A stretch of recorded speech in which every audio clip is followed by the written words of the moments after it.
पाकिस्तान में ज़राअत रीढ़ की हड्डी की मानद है। ओए ये देखा क्या था बैठा ये दोबारा पढ़ना।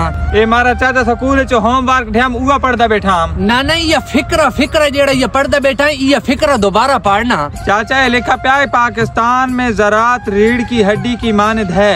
रख किताब देखो क्या के पाकिस्तान दे विच जरा रीढ़ दी हड्डी दी माने दे। देखो इस गल दा पता है तेरे चाचे को पिछले साल कितना कणों पे घाटा है। देखो इस गल दा पता है सही पे इस टाइम पाकिस्तान दे विच किसानां दी रीढ़ दी हड्डी जितनी ज़राअत बनी खली शायद ही कोई बनी खला होवे। मेरा चान एक किताब दे विचो ज़राअत वाला वर्का काप के बाद इस टाइम तू कणुक दे हालात चेक कर गे, इस टाइम तू कपाह दे हालात चेक कर गे, इस टाइम तू मूंगी दे हालात चेक कर गे, इस टाइम तू तिली दे हालात चेक कर गे, हत्ता के जेड़े मकइयां रादी पैन उन्हां कोल वान के पहुंचो सारे जो ढूंगे ते हाथ रख के रोने आते तू इत्थे बा के पढ़दा बैठे पाकिस्तान दे विच ज़राअत रीढ़ दी हड्डी दी माने दे।